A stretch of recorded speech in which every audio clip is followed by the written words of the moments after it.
ចាលបង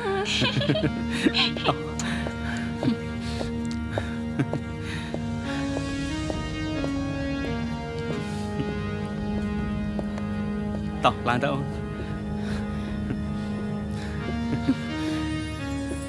មើលវាទៅសំបីតែវាទៅនឹងមកសោះវាធ្វើឲ្យកូនសឹកខ្លាយទៅជាយ៉ាងនេះទៅហើយតើបន្តិចទៀតវានឹងខ្លាយទៅជាយ៉ាងណាខ្ញុំយល់ថាស្ងប់អារម្មណ៍សិនទៅអ្នកម៉ែលោកបងប្រហែលជាឆ្លុះវង្វេងតែមួយផ្លេតបន្តិចទៀតលេងអីហើយ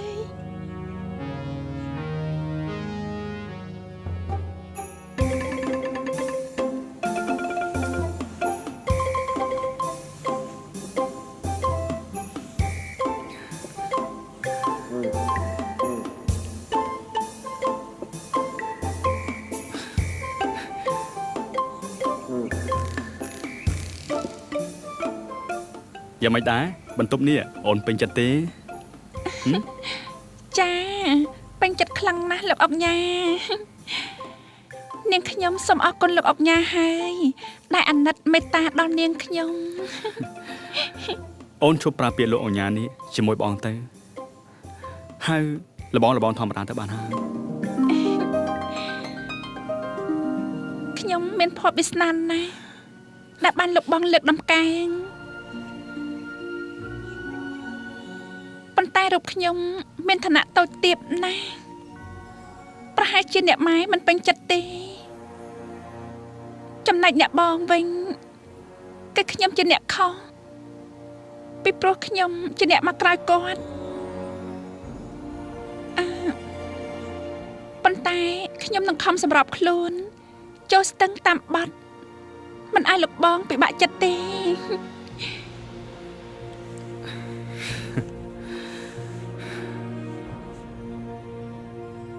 ចាន់គួរឲ្យស្រឡាញ់ណាស់បងជ្រើសរើសយកអូនពិតជាមិនខុសទេនៅពេលដែលបងបានជួបអូនទើបបងដឹងថាជីវិតបងនៅខ្វះចន្លោះនៅមិនទាន់គ្រប់គ្រាន់ទេមនោសញ្ចេតនានៅខ្វះខាតទាំងស្រុងពីផ្អែមល្ហែមនៃជីវិតក៏មិនទាន់បានទទួលឲ្យពេញលេញដែរពេលនេះមានច័ន្ទនៅក្បែរបងហើយបងគ្មានត្រូវការអ្វីច្រើនជាងនេះទៀតទេ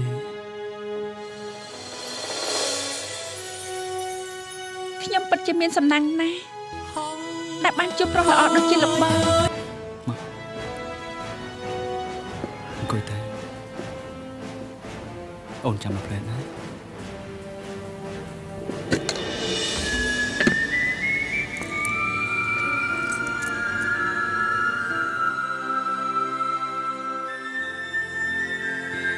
ខ្សែកនេះបងជូនអូនទុកជាចំណងស្នេហ៍ណាហើយបងសន្យាថាបងនឹងថែរក្សាច័ន្ទឲ្យបានល្អមិនឲ្យចាញ់ម្លិះទេទឹកភ្នែកមិនហូរតែបេងដងឈឺលេបទុកក្នុងចិត្តយ៉ាងជ្រៅកប់នៅធ្វើជាមេរីសែនមហាស្រណោគិតខំទាំងក្តីក្ម៉ាអៀនធ្លាប់លឺក្នុងបទចំរៀងប្រចិត្តទឹកភ្លៀងមានស្នេហ៍អូនច័ន្ទកញ្ញាប់តាណាជប់សិនសុំមើលមុខអូនឲ្យឆ្អែតសិនកុំអត់តាណាចោលបងអីណាអូនសុំតងុតទឹកបន្តិចណាលោកបងមិនបាញ់ទេទោះជាយ៉ាងណាក៏សាច់ច័ន្ទក្រអូបស្រាប់ទៅហើយឲ្យបងសុំមើលមុខអូនឲ្យឆ្អែតសិនណាព្រោះអូនដឹងទេបងស្រឡាញ់អូនខ្លាំងណាស់អូនក៏ស្រឡាញ់លោកបងខ្លាំងណាស់ដែរជោគវាសនាស្នេហាភពមានមួយហើយចិត្តមិនស្កប់មានដំចិត្តប្រមិនស្កប់បើមានគេហើយដេចឡើយឲ្យអូនរងចាំដោះលែងអូនពីកកម្មបេះដូងព្រះស្រមអូនទ្រាំ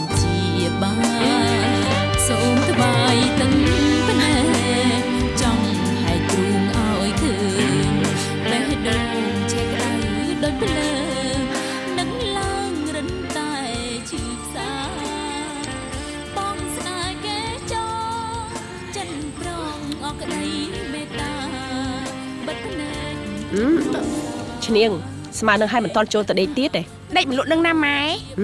ខ្ញុំអាណិតលោកជំទាវម៉ាលីសណាលោកអង្ញាមិនដឹងគិតឃើញយ៉ាងម៉េចទេបានជាមករៀបចំបន្ទប់ពីរឲ្យជាប់គ្នាអញ្ចឹងធ្វើអញ្ចឹងដូចជាជន់ឈ្លីចិត្តគ្នាស្រស់តែម្ដងហើយម៉ែ អញក៏រស្មានមិនជល់ដែរព្រោះលោកអុកញ៉ាធ្លាប់ស្រឡាញ់លោកជំទាវម៉ាលីសណាស់ចុះហេតុអីក៏មេឃទៅជាកលាប់កាប់ផ្ងាដូចនេះទៅវិញដល់ហើយឈ្នាងអើយទៅដេកវិញទៅយើងជាខ្ញុំបម្រើគេបានត្រឹមតែដឹងហួចធ្វើអីក៏វាមិនកើតដែរមកទៅដេកនាងឈ្នាង ចាស់ម៉ែ ខ្ញុំពិតជាដេញមិនលក់ទេបើខ្ញុំអត់បានប្រាប់បងនោះ សុងហើយឯងមានរឿងអីទាំងយប់ហ្នឹង ខ្ញុំមានរឿងមួយចង់ប្រាប់បងគឺជារឿងធំណាស់ សុងរួចឯងស្លន់ស្លោអញ្ចឹងភ្លើងឆេះផ្ទះឬក៏ចោលប្លន់ គឺវាធំជាងភ្លើងឆេះផ្ទះឬក៏ចោលប្លន់ទៀតបងខ្ញុំបានឃើញប្រពន្ធបងនិងលោកអង្គញាពិសិដ្ឋអោបគ្នាយ៉ាងស្និទ្ធស្នាលទៀតផងពេលនេះបងច័ន្ទប្រពន្ធរបស់បងបានរត់ចេញពីផ្ទះហើយកូនរបស់បងក៏មិនដឹងជាទៅទីណាដែរបង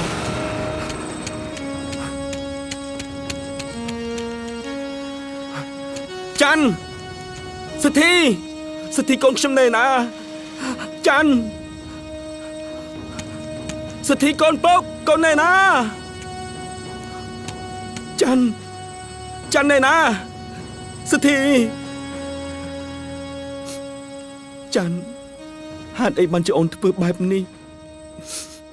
ទោះបីជាបងក្រគ្មានសម្បត្តិដូចគេតែបងស្រឡាញ់ច័ន្ទដោយស្មោះខំរកស៊ីចិញ្ចឹមប្រពន្ធកូនដោយញើសឈាមពិតមិនគួរច័ន្ទដាច់ចិត្តដល់ម្លឹងច័ន្ទសិទ្ធីកូនពុកតើកូននៅឯណាកូននៅឯណាកូនពុកកូននៅឯណា បងយន្តមានតែចិនវាមិនគ្រប់គ្រាន់ទេស្រីខ្លះគេត្រូវការភាពឆាតឆាយមានប្រាក់ភាពហឺហា សូមជួយស៊ើបសួររកសិទ្ធីផងតើច័ន្ទគេយកកូនខ្ញុំទៅលាក់ទុកនៅឯណានាងចង់ទៅណាក៏ទៅចុះបោះចិត្តហើយខ្ញុំត្រូវការតែកូនខ្ញុំតែប៉ុណ្ណោះ ឲ្យតែសិទ្ធិគេនៅក្នុងភូមិនេះយើងគង់តែអាចរកឃើញទេបងកុំទាន់អស់សង្ឃឹមអី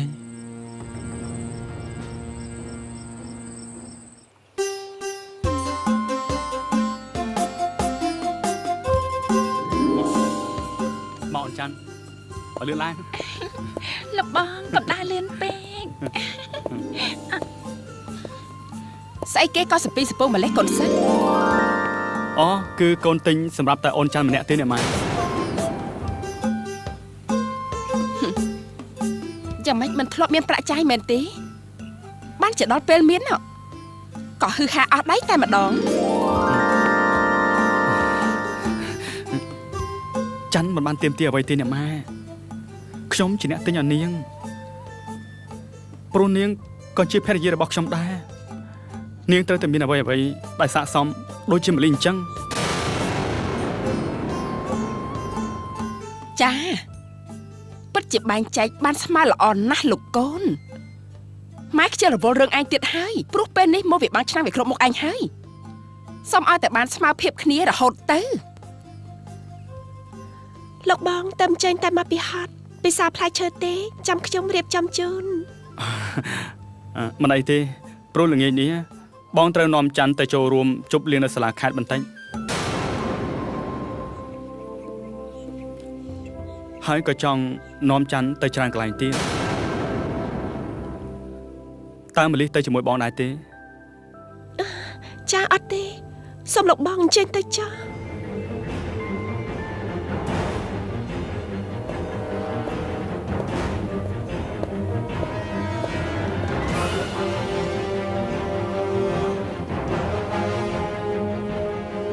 Tía làng thèn ឆ្លើងឡើងទៅនំ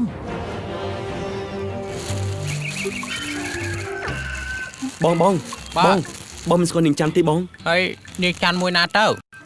បើក្នុងភូមិនេះនាងច័ន្ទ14 5នាក់នោះ អូគឺច័ន្ទចំណាំតែរិចនឹងបញ្ចុកលក់ហ្នឹងណាបង អូខ្ញុំស្គាល់ហើយនាងច័ន្ទដែលស្អាតនៅក្នុងភូមិនេះហ្នឹងហីហេឥឡូវបាត់ទៅណាហើយដូចជាមិនឃើញមកលក់ទៀតសោះណា អរគុណហើយបង បាទ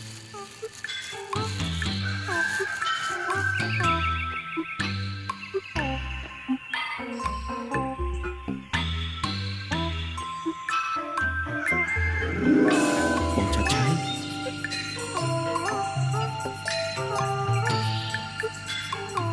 អើយឈប់ថាហ្នឹងឯងបងឯង អាចារ្យ បាទបាទ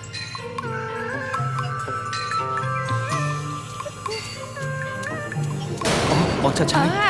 មកបងខ្ញុំជួង អូយមិនបាច់ទេ បងមានឃើញច័ន្ទទេបង អូយម៉ណែសិនចាំនិយាយគ្នា បងឆាត់ឆាយហើយបងមានឃើញច័ន្ទដែរទេបង អូយមិនឃើញទេនេះយុទ្ធឯងទៅណាបានជាមិនដឹងថាប្រពន្ធទៅណាហើយមកដើរសួរគេពេញភូមិបែបនេះធ្វើជាប្តីគេមិនកាត់ទៅនេះយុទ្ធអើយ បងច័ន្ទមិនដឹងជាយកកូនសិទ្ធិទៅទុកនៅណាទេ នោះជារឿងរបស់ឯងជាងមិនដឹងទេ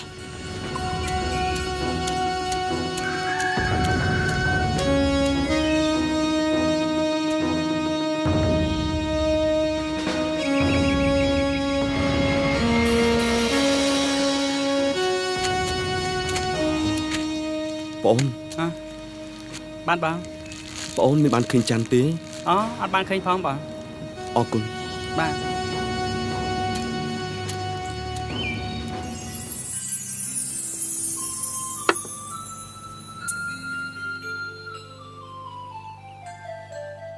លោកបងមានបានដំណឹងពីលោកអុកញ៉ាពិសិដ្ឋនិងលោកចំទាម៉ាលីសដែរទេ តើជាដំណឹងអីទៅអូនគុនធា គឺលោកអុកញ៉ាពិសិដ្ឋណាបាននាំស្រីម្នាក់ទៀតមករស់នៅក្នុងផ្ទះហើយលើកដំកើងឲ្យមានឋានៈជាភរិយាស្មើនឹងលោកចំទាម៉ាលីសទៀតផង តើជាការពិតទេអូនគុនធា ព្រោះតែអញ្ចឹងហើយបានជាខ្ញុំមកសួរលោកបងនឹងណាចាំមកសួរវិញទៅកើត បងពិតជាមិនដឹងមែនណា